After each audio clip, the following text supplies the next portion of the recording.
You ask Tiger to solve. This deals with linear equations with one unknown. The final result is x equals -1/5. Let's solve it step by step. Simplify the expression. Find the greatest common factor of the numerator and denominator. Factor out and cancel the greatest common factor. Rearrange the coefficients. Swap sides.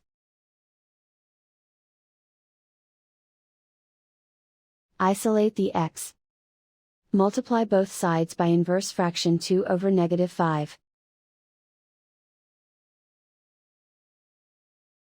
Move the negative sign from the denominator to the numerator. Group like terms. Multiply the coefficients. Simplify the arithmetic.